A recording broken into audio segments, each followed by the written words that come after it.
श्री स्वामी समर्थ। आज आपण काही वास्तू टिप्स पाहणार आहोत, ज्याचा मी माझ्या वैयक्तिक आयुष्यामध्ये उपयोग केलेला आहे आणि त्याचा मला खूप चांगला फायदा झालेला आहे। त्या काही वास्तू टिप्स मी तुम्हाला शेअर करणार आहे। आयुष्यातील कटुता, ताणतणाव घालवायचे असतील तर पुढील काही 15 वास्तू टिप्स तुम्हाला मी सांगणार आहे। घरोघरी मातीच्या चुली असं म्हणतात। कुटुंब म्हटलं की तिथं कुरबुरी, ताणतणाव, वाद होतातच। यात अनेकदा माणसाच्या स्वभावाचाही दोष असतो।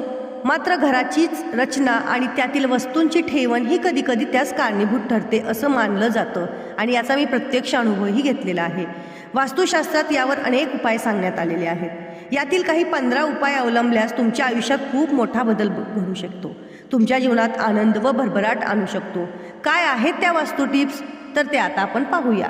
पण त्यापूर्वी तुम्ही जर माझ्या चॅनलला अजूनही सबस्क्राईब केलं नसेल तर माझ्या चॅनलला तुम्ही सबस्क्राईब करा आणि अशा नवनवीन माहितींसाठी बेल आयकॉन दाबायला विसरू नका। चला तर मग पाहूया काय आहेत त्या वास्तू टिप्स। समोरच्या भिंतीवरील चित्र। जेव्हा कोणी तुमच्या घरात प्रवेश करते तेव्हा त्यांना तुम्ही ज्या देवावर विश्वास ठेवता त्या देवाचे चित्र पाहावे। त्या व्यक्तीला दिसणाऱ्या पहिल्या भिंतीवर देवतेचे चित्र लावणे चांगले। ही भिंत मुख्य दरवाजासमोरची असू शकते। ती जागा रिकामी ठेवल्यास तुमच्या घरात आर्थिक समस्या निर्माण होऊ शकतात। दुसरी वास्तू टिप्स, घरी विंड चाइम्स आणणे। विंड चाइम तुम्हाला माहिती आहे का? बहुतेक लोक विंड चाइमला केवळ सजावटीच्या वस्तू मानतात। तथापि जेव्हा घरासाठी वास्तूचा विचार केला जातो तेव्हा ते योग्यरित्या ठेवल्यास ते आपल्या घरात सकारात्मक ऊर्जा आणू शकते। वास्तुदोषाचा सामना करणाऱ्यांनी विंड चाइम विकत घेऊन प्रवेशद्वारावर लटकवावा। तुम्ही विकत घेतलेल्या विंड चाइममध्ये परिपूर्ण सुसंवाद निर्माण करण्यासाठी 6 किंवा 8 रॉड असावेत। तिसरी वास्तू टिप, क्रिस्टल बॉल। वास्तुशास्त्राच्या टिप्सनुसार क्रिस्टल बॉल घरामध्ये किंवा ऑफिसमध्ये ठेवल्यास ते शुभ मानले जातात। ते क्वार्ट्जचे बनलेले असल्याने ते खूप आकर्षक दिसतात। हे क्रिस्टल बॉल्स महत्त्वपूर्ण आहेत कारण ते नकारात्मक ऊर्जा शोषून घेतात आणि तुमचे घर अशुभापासून मुक्त ठेवतात। चांगल्या नातेसंबंधांसाठी गुलाबी क्रिस्टल बॉल, चांगल्या अर्थव्यवस्थेसाठी नारंगी आणि शुभेच्छांसाठी लाल क्रिस्टल बॉल मिळावा। हे खूप फायद्याचे राहील। चौथी टीप, नकारात्मकता दूर करण्यासाठी समुद्री मीठ वापरा। जास्तीत जास्त समुद्री मिठाचा तुम्ही वापर करा।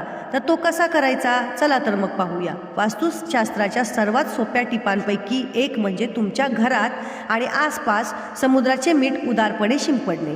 आपल्या घरात समुद्राच्या मिठाचे थोडेसे कुचलेले भाग ठेवल्याने सर्व नकारात्मक ऊर्जेपासून मुक्त होणे शक्य होते। तुम्ही पाण्यात समुद्री मीठ मिक्स करून तुमचा मजला स्वच्छ करण्यासाठी सुद्धा वापरू शकता। या वास्तुशास्त्र टिप्स वापरून पहा आणि स्वतःमध्ये बदल पहा। पाचवी वास्तू टिप्स, प्रवेशद्वारावर घोड्याची नाल ठेवा। आपल्या घराच्या प्रवेशद्वारावर घोड्याची नाल खिळलेली असणे आवश्यक मानले जाते कारण ते संपत्ती आणि नशीब आणू शकते। घोड्याची नाल देखील सकारात्मक ऊर्जा आकर्षित करतो, म्हणून मुख्य दरवाजावर ठेवणे हे योग्य मानले जाते। घोड्याची नाल उलट्या दिशेने लटकवू नका किंवा ते वाईट किंवा नकारात्मक ऊर्जा आणेल याची खात्री करा। पुढची वास्तू टिप आहे, आपला काही त्रास आहे तो त्रास दूर करण्यासाठी कापूर क्रिस्टलचा वापर करा। तुम्ही सर्वोत्तम वास्तुदोष उपाय शोधत असाल तर तुम्ही तुमच्या घराच्या वेगवेगळ्या भागात कापूर स्फटिक ठेवावे। ज्या लोकांना मोठ्या प्रमाणात आर्थिक नुकसान होत आहे किंवा काही गोष्टींची कमतरता आहे त्यांनी त्यांच्या घरी 2 कापूर स्फटिक ठेवावे। हे कापूर गोळे कुरकुरीत झाल्यावर नियमितपणे बदलले गेले पाहिजेत। आणखीन पुढची वास्तू टिप आहे, उजव्या दिशेने आरसा लावावा। वास्तुदोषापासून मुक्ती मिळवण्यासाठी आरसा लावण्यासाठी योग्य जागा शोधावी। वास्तुशास्त्राच्या सूचनेनुसार आरसा योग्य दिशेने लावल्यास तुमचे घर सकारात्मकतेने भरून जाऊ शकते। आरसा मुख्य दरवाजासमोर अजिबात लावू नये। तसेच तुमच्या पलंगाचे प्रतिबिंबही त्याच्यामध्ये दिसले नाही पाहिजे। तुमच्या बिछाण्यासमोर आरसा ठेवू नका। आठवी वास्तू टिप, तुटलेले आरसे आणि घड्याळांपासून मुक्त व्हा।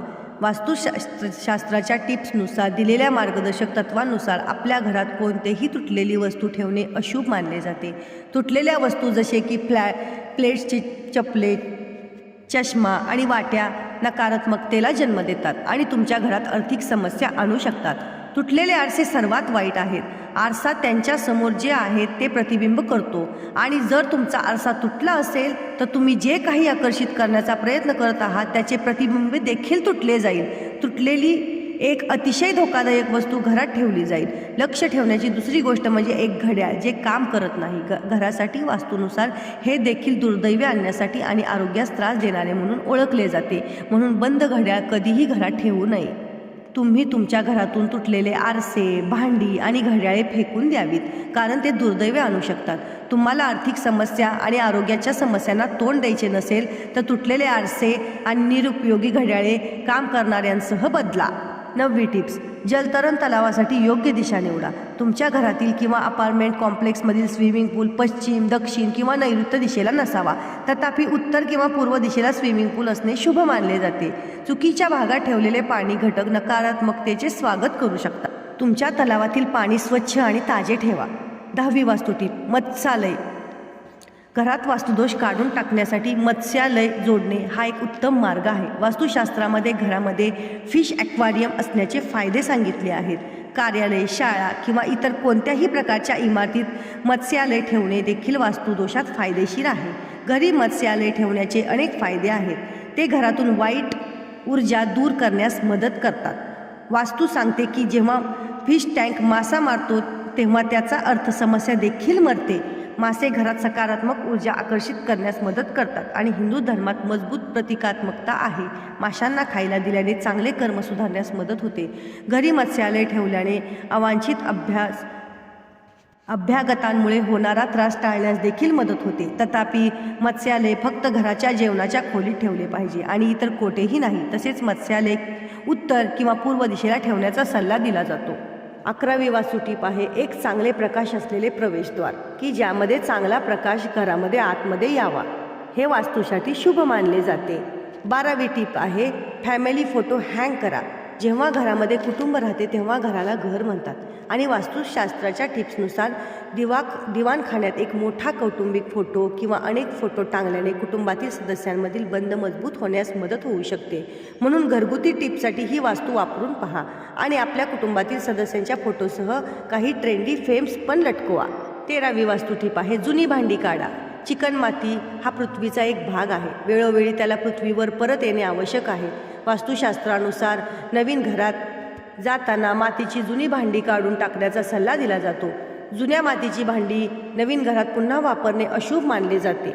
14वी वास्तू टीप आहे वास्तू रंगाचा वापर. तुमच्या घरातील वास्तुदोषापासून मुक्ती मिळवण्यासाठी तुम्ही वास्तुमान्य रंग वापरू शकता. हे सामान्यतः ज्ञात आहे की रंगामध्ये त्याची ऊर्जा असते. अशा प्रकारे वास्तू मंजूर रंग वापरणे फायदेशीर आहे कारण ते वास्तुदोषामुळे निर्माण होणारी नकारात्मक ऊर्जा संतुलित करण्यास मदत करतात. वास्तुमान्य रंगामध्ये हिरवा, निळा, गुलाबी, पिवळा आणि केशरी या रंगांचा समावेश होतो. हे सर्व रंग सर्व खोल्यांसाठी योग्य नाहीत. विशेषतः पिवळा आणि केशरी आणि त्यांच्या छटा मुलांच्या खोलीच्या वास्तूसाठी अधिक योग्य आहेत. म्हणून जेव्हाही तुम्ही तुमच्या भिंती या रंगाने रंगवता तेव्हा प्रत्येक रंगाचा वैयक्तिक प्रभाव तपासा. लिव्हिंग रूमसाठी वास्तूने मंजूर केलेला निळा रंग हा भिंतीचा असावा. शेवटची वास्तू टीप आहे वास्तू पिरॅमिडचा वापर. वास्तू पिरॅमिड्स हे वास्तुदोषांमुळे निर्माण होणाऱ्या नकारात्मकतेचा समतोल साधण्याचे एक अद्भुत साधन आहे. या व्यतिरिक्त वास्तू पिरॅमिड्स देखील नकारात्मक ऊर्जांपासून आपले घर सुरक्षित ठेवण्यास मदत करतात. घरामध्ये वास्तू पिरॅमिड ठेवण्याचे अनेक फायदे आहेत. वास्तू पिरॅमिडचे फायदे मिळवण्यासाठी तुम्ही ते अशा ठिकाणी ठेवावे जेथे नकारात्मक ऊर्जेची एकाग्रता घरात सर्वात जास्त असते. तर अशा या सोप्या 15 वास्तू टिप्स वापरून तुम्ही तुमच्या जीवनामध्ये बदल करू शकता. घरातली नकारात्मकता तुम्ही बाहेर काढू शकता. त्याच्यामुळे तुमचे जीवन आनंदमय होऊन जाईल. तुमचं परिवार सर्व सुखी राहील. तर तुम्हाला ही माहिती कशी वाटली हे मला कमेंटमध्ये नक्की सांगा आणि तुमच्या प्रियजनांना ही माहिती शेअर करायला विसरू नका. आणि अजूनही माझा चॅनल तुम्ही सबस्क्राईब केला नसेल तर माझा चॅनल तुम्ही सबस्क्राईब करा. धन्यवाद.